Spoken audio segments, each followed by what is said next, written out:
Cycle ఈ setup అంతా ఏంటని అనుకుంటున్నారా? మీరు భయపడి మీ ఊరు నుంచి వెళ్ళిపోవాలనుకుంటున్నారు, కానీ కొంతమంది వాళ్ళ ఫ్యామిలీతో పాటు వచ్చి ఇక్కడ బిజినెస్ పెట్టి డబ్బులు సంపాదించాలనుకుంటున్నారు. ఈ ఊర్లోనా? ఎస్, ఈ ఊర్లో. ఇంతకీ నాకు గుర్తొచ్చింది, సైంటిస్ట్ గారు ఎంత దాకా వచ్చింది? ఆ రాయిని ఇప్పుడే టెస్ట్ కి పంపించాను, ఒక 1 hour లో బ్లడ్ రిపోర్ట్ వస్తుంది. మరి ఆ ఫ్యామిలీ ఎక్కడి నుంచి వచ్చారు, అసలు ఏంటి మ్యాటర్ చూద్దామా? Let's welcome the family.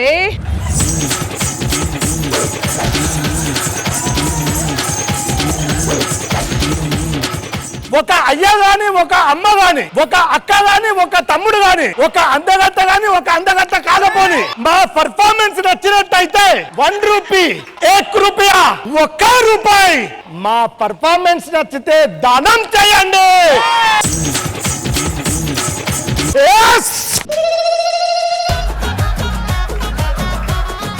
ఏమే ఈ గెటప్ లో ఎలా ఉన్నా? నిన్నిట్లా చూసి ఇంద్రజమ్మ బాధపడుతుందయ్యా. ఎందుకో? నువ్వు శ్రీదేవి డ్రామా కంపెనీలో కనబడితే కుక్కను కొట్టినట్టు కొడదాం అనుకుంది. ఆ అవకాశం ఆమెకేడిచ్చినావు, నిన్ను నువ్వే కొట్టుకుంటున్నావు.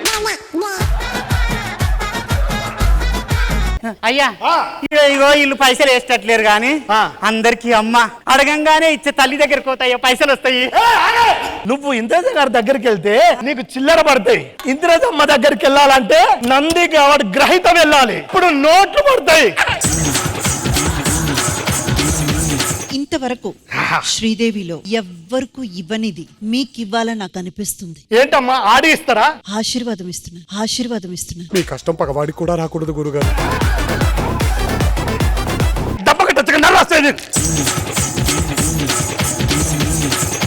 నేను పర్ఫార్మెన్స్ చేస్తా, మీరు అనుకోండ్రా.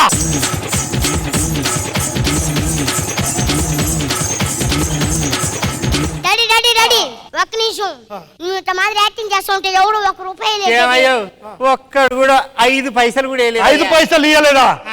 ఇప్పుడు ఎప్పుడన్నా రూపాయి 2 రూపాయలు ఇవ్వకపోతే బీట్ బాక్సింగ్ చేస్తా.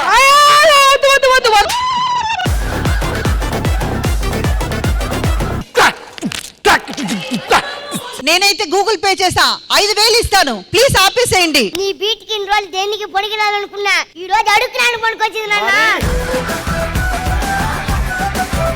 ఒక్క నిమిషం ఇది క్యాబ్ బుక్ చేసుకోవచ్చు కదా, టైం పెట్టేలా ఉంది. మహేష్ అన్న ఒక 10 రూపాయలు దానం చేయనా? లేవురా. వాడు చూడన్న ఎటు కొట్టుకుంటున్నాడు, ఆయింట్మెంట్ ఖర్చులు కన్నా పనుకొస్తాయి. నాకు ఇచ్చేదే ఆయింట్మెంట్ ఇస్తున్నారు వాళ్ళు. అయితే నువ్వు ఒక పని చేయి, నా దగ్గర ఇంకో కొట్ట ఉన్నది, నువ్వు కూడా మా డాడీలేగా. నేను ఎవడో తెలుసారా? ఎవరు? మొన్నే సంక్రాంతికి అనగనగా ఒక రాజు 100 కోట్లు కొట్టాడు. ఆడెవడో తెలుసా? నంది అవాడు కొట్టినాడు, ఆడే వాడు ఇప్పుడు అటు కొట్టుకుంటున్నాడు. నీ వల్ల అడుక్కున్నాడు కాదులే కదా, ఇప్పుడు చూడు నా టాలెంట్. ఏంటి షో మధ్యలో పడుకోబెడుతున్నావు? నీ కార్యనోటన్నాను.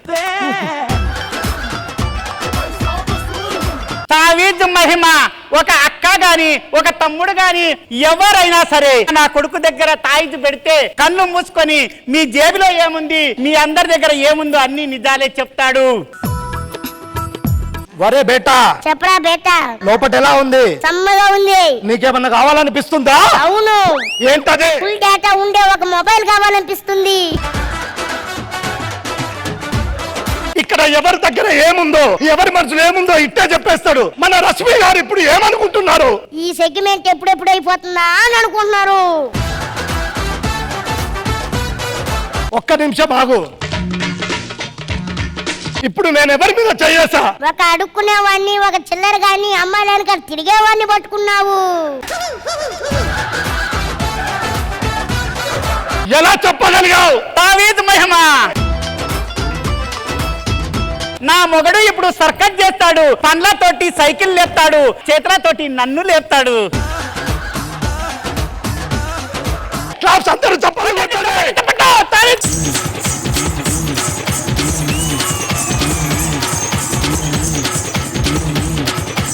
ఈడ మనకు వర్కౌట్ అయ్యేటట్లు. అవును, ఒర్రి గొంతు కూడా పోయింది డబ్బుల వల్లే. వీళ్ళే మన దగ్గర అడుక్కునేటోళ్ళగా ఉన్నాయి వీళ్ళ మొక్కలు. ఒక్కరన్నా దానం వేసేటట్లేరు. ఆ అమ్మ ఒక్కతి తప్ప. వేరే ఊరికి పోయి అడుక్కుందామయ్యా. వేరే ఊరికి వెళ్ళి అడుక్కుందాం. అరే చిప్పులు తీసుకోండిరా.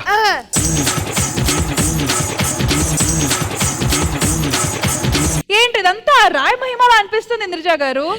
లేదు వచ్చి వాళ్ళు వెళ్ళిపోయినా గానీ ఆ ఉన్న కొద్దిసేపట్లో ఎంత ఎంటర్టైన్మెంట్ ఇచ్చారండి కదా? అసలు. మామూలుగా కాదు అసలు. నిజంగా చెప్పాలంటే కుమరం గారు కానివ్వండి, రమేష్ గారు కానివ్వండి, సీనియర్స్ అంటే సీనియర్స్ అని నిరూపించారు. బట్ కుమరం గారు అండ్ రమేష్ గారు ప్రాణం పెట్టి చేశారు. మీరైతే మాత్రం అండ్ పృథ్వీ, రిషి ఇద్దరు అదర కొట్టేశారా. Super super super. మొత్తానికి మీరు అసలు మంచి బిజినెస్ అనుకున్నారు, కానీ వీళ్ళేదో చిన్నగా తేడా కొట్టింది. సరే నెక్స్ట్ ఊరికి వెళ్ళి ట్రై చేయండి, ఓకేనా? Thank you.